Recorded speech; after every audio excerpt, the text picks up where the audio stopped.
Hello everyone, welcome to BK online paper. तो देखिए, मैं 2 दिन से वीडियो नहीं डाल पाया था क्योंकि मोबाइल में प्रॉब्लम थी। क्योंकि जब प्रॉब्लम होती है तभी मैं वीडियो नहीं डाल पाता। बीएससी सेकेंड ईयर की, हालांकि आप सभी को पता है, जूलॉजी की तो रेगुलर क्लासेज आ रही है। तो देखिए, आज की इस क्लास में एक टॉपिक डिस्कस करने वाले हैं, घोंघे में श्वसन। उसमें 2 तरीके का श्वसन पाया जाता है, वायवीय और जलीय। जल में और वायु में 2 तरीके का श्वसन पाया जाता है, जिसमें मतलब वायु की ऑक्सीजन की आवश्यकता होती है, एक जल में। तो देखिए, 2 तरीके का श्वसन पाया जाता है, किसमें? घोंघे में। तो कंप्लीट देख लेते हैं।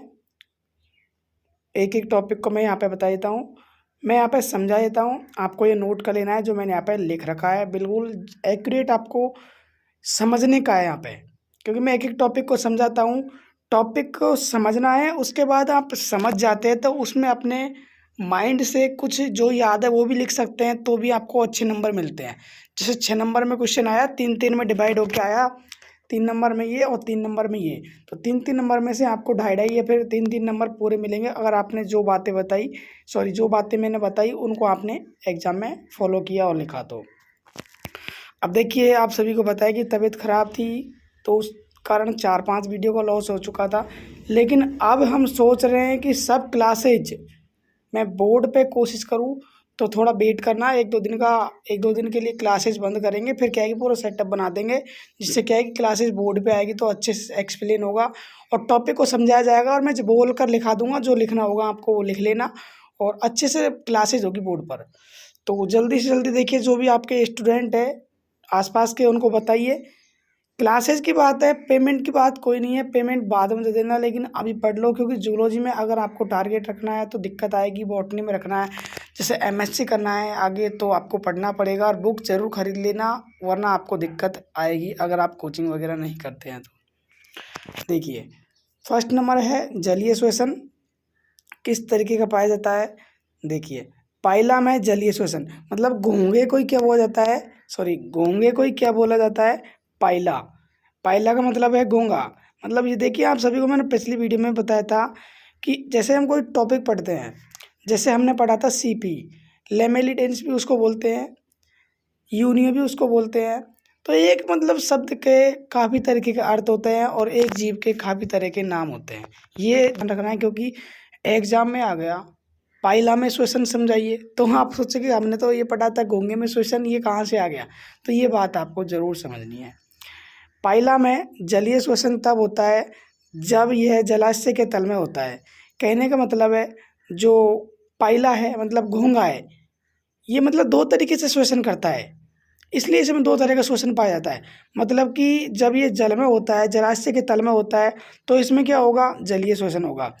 ये फिर जलाशय के मध्य में तैरता है तो जलीय वनस्पतियों से चिपका रहता है। जलीय वनस्पति मतलब जानते हैं, वनस्पति का मतलब जो जल के अंदर कुछ छोटे छोटे पेड़ पौधे टाइप से वनस्पति पाई जाती है, उनसे ही चिपका रहता है, तब ये श्वसन होता है। कौन सा? जलीय। अर्थात जब पाइला जल में डूबा रहता है, जल के भीतर पाइला पूर्ण रूप से खोल के बाहर निकला रहता है। मतलब कि जब पूर्ण रूप से जल में रहता है तो कौन सा श्वसन होता है? जलीय। अब यहाँ पे 4-5 लाइन बनी, लेकिन मतलब एक निकल रहा है सबका कि मतलब ये जल में तब रहता है जब जाके जलीय श्वसन होता है। वो कैसे?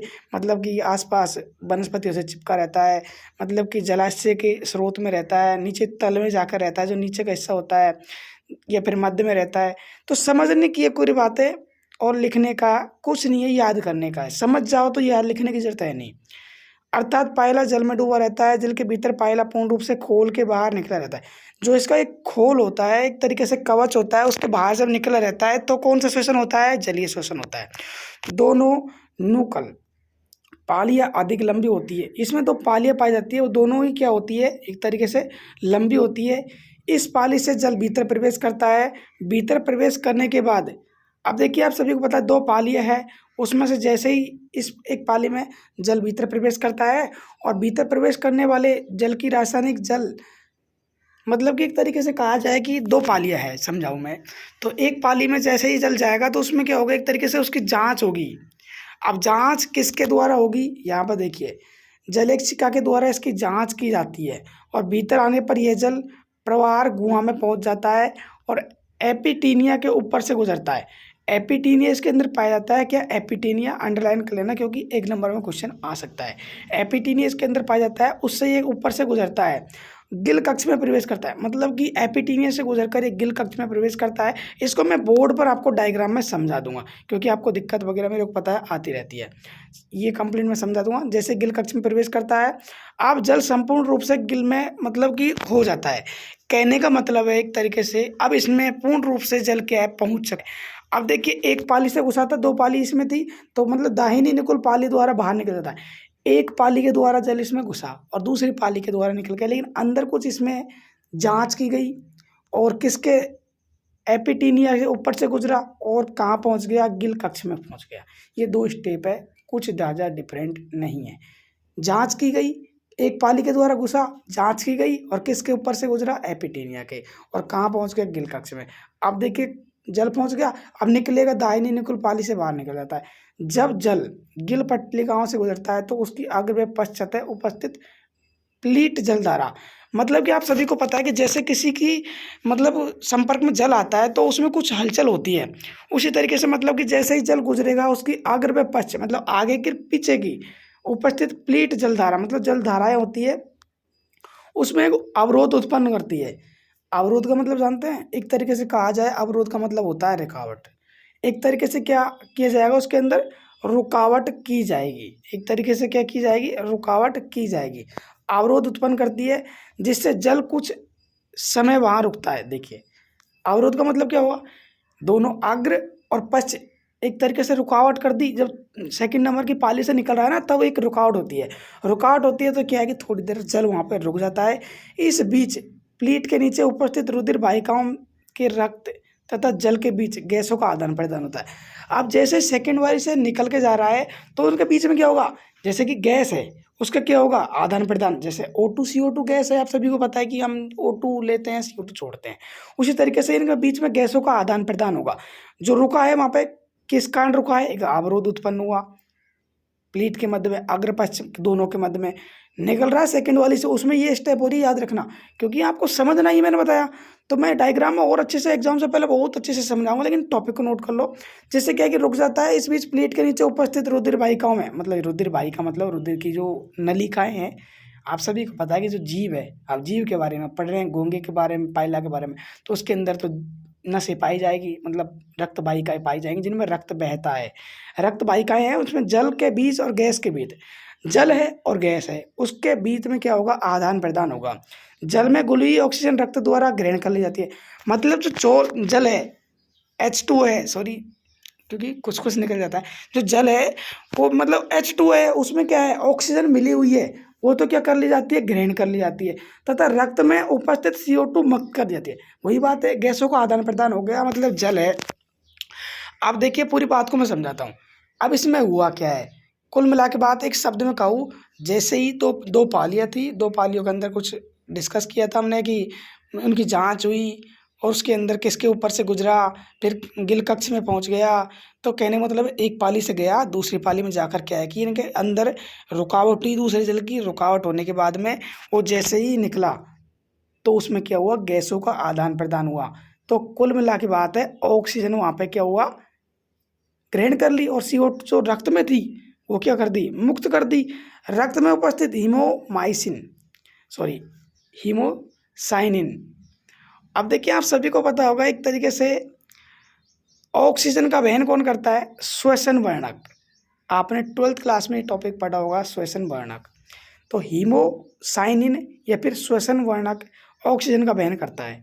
ऑक्सीजन का वहन कौन करता है, श्वसन वर्णक करता है या फिर हीमोसाइनिन करता है।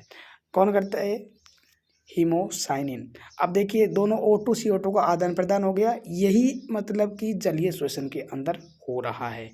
पाइला में श्वसन क्रिया हेतु जलधारा को निरंतर बनाए रखा जाता है। अब ये निरंतर रहता है, ये कार्य निरंतर क्या है, जल में जाता है जब ये पाइला चलता रहता है। अब समझ आ गया आपको कि जलीय श्वसन में क्या होता है, जल के अंदर जाता है तो जलीय श्वसन होता है। लेकिन 2 पालियाँ पाई जाती है, उन पालियों में एक तरीके से जल जाता है, उसकी जांच होती है, जांच होने के बाद में निकलता है, लेकिन एपिटीनिया से होकर गुजरता है और गिल कक्ष में पहुंच जाता है।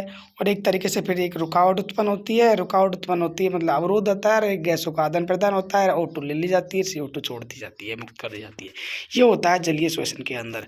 अब है सेकंड नंबर वायवीय श्वसन। मैंने समझाया है, ऐसे ही नोट करना है, ऐसे ही याद करना है, आपका कहीं भी नंबर नहीं कटेगा। वायवीय श्वसन, पहला में वायवीय श्वसन को फुफ्फुसीय पल्मोनरी श्वसन भी कहा जाता है। अब कहने का मतलब है पायला में, मतलब घोंगे में वायवीय जो श्वसन है, एक तरीके से पल्मोनरी श्वसन भी इसको कहा जाता है। पल्मोनरी वेन और पल्मोनरी आर्टरी आपने सुना होगा, हार्ट के अंदर पाई जाती है, क्योंकि ह्यूमन बॉडी के अंदर दोनों पाई जाती है। एक काम होता है मतलब अशुद्ध रक्त का, एक होता है शुद्ध रक्त का। Pulmonary artery, pulmonary vein. पायला वायवीय श्वसन में जल में रहते हुए, अब देखिए वही बात आ गई, पायला वायवीय श्वसन जल में रहते हुए जल सतह पर आकर जमीन पर चलते हुए करता है। मतलब कि वायवीय श्वसन कब होगा? जब ये जल से बाहर होगा, तब कौन सा श्वसन करेगा? वायवीय श्वसन करेगा। जब जल में घुली हुई ऑक्सीजन की मात्रा कम हो जाती है, तब ये जल दूषित हो जाता है। मतलब कि जब जल है उसमें ऑक्सीजन की मात्रा है, जभी तो ऑक्सीजन ली और CO2 रक्त में थी वो निकाल दी, मुक्त कर दी। तो मतलब कि जब एक तरीके से कहा जाए, जो जल है वो दूषित हो जाता है, जिसमें ऑक्सीजन की मात्रा कम हो जाती है ना। अब तुमको पता है कि जैसे हमने ऑक्सीजन ली सिलेंडर से और ऑक्सीजन खत्म हो गई सिलेंडर से, तो वो सिलेंडर हमारे किस काम का रहा? एक तरीके से वो जल एक तरीके से इसके काम कर रहा है सिलेंडर का, उसमें ऑक्सीजन है, और जैसे ही वो ऑक्सीजन खत्म हो जाती है वो दूषित हो जाता है। बस यही बात है। ये सूखे की स्थिति में पायला एक जलाशय को छोड़कर भूमि मार्ग से दूसरे जलाशय की तरफ गमन करता है। अब जैसे कि हमने ऑक्सीजन ली एक सिलेंडर से और ऑक्सीजन खत्म हो गई सिलेंडर से, तो हमको ऑक्सीजन की जरूरत है, तो हम दूसरे सिलेंडर लगाएंगे। उसी तरीके से इसको जरूरत है ऑक्सीजन की, वो एक जलाशय में जैसे जल खत्म हो गया तो दूसरे जलाशय में गमन कर जाता है। कौन? पायला। जब जाके ऑक्सीजन और CO2 का आदान प्रदान होता है, किसके द्वारा? जल में ही जाके जलीय श्वसन करता है। जब जाके ऑक्सीजन का आदान प्रदान होता है और CO2 का आदान प्रदान होता है, तब ये वायवीय श्वसन करता है। मतलब कि वायवीय श्वसन ये कब करता है? अब आप समझ गए होंगे कि जलीय श्वसन करता है ज़्यादातर जल में रहता है पायला। जब एक तरीके से जल दूषित हो जाता है, तो इसको क्या है कि या फिर जल समाप्त हो जाता है, तो ये दूसरी जगह पर जाता है। तब ये क्या करता है कि जब जाता है तो उस रास्ते में वायवीय श्वसन करता है, या फिर कहे तो बाहर जैसे निकलता है तो वायवीय श्वसन करने लग जाता है। इसलिए घोंगे में दो तरह का श्वसन पाया जाता है। जल में रहते हुए जब पायला वायवीय श्वसन करता है, आप सभी को पता है जल में भी कौन सा श्वसन हो रहा है? पायला, सॉरी, वायवीय श्वसन। जल में भी वायवीय श्वसन हो रहा है। तब यह अपनी बाह्यनुकुल पाली को एक नलिका के समान लंबा कर जल सतह से बाहर निकाल देता है। वही बातें आ गई, दो पालियाँ पाई जाती है, तब ये क्या करता है कि जो बाह्यनुकुल पाली है उसको एक नलिका के समान लंबा कर देता है और जल सतह से बाहर निकाल देता है। मतलब कि ये वायवीय श्वसन कब कर रहा है? दो पालियाँ इसके अंदर पाई जाती है। जैसे कि ये पालियाँ है, दो पालियाँ है, मैंने डायग्राम इसमें ऐड नहीं किया वरना मैं आपको अच्छे से समझा देता। दो पालियाँ है, अब ये जल में है। अगर ये जल में है, दो पालियाँ है, ये घोंगा है, तो इसको अगर वायवीय श्वसन की आवश्यकता है तो एक पाली को, ये जो बाई पाली है उसको क्या कर देगा? लंबी करके बाहर निकाल देगा सतह से। तो ये कौन सा श्वसन करने लग जाएगा? वायवीय श्वसन। इस तरीके से ये होता है वायवीय श्वसन और जलीय श्वसन जल के अंदर। इसमें से होकर वायु फुफ्फुस कक्ष में होती हुई फुफ्फुस कोश में प्रवेश करती है। वही बात हो गई। अब उसमें जलीय श्वसन कक्ष में जा रहा था, इसी तरीके से इसमें वायु चली जाती है। कुल मिला के बात वही हो रही है। देखिए इस दौरान एपिटीनिया खींचकर गिल कक्ष को बंद कर देती है। अब जब वायवीय श्वसन हो रहा है, वायवीय, तो ये एपिटीनिया है, खींचकर गिल कक्ष को बंद कर देती है और फुफ्फुस कोश को एक तरीके से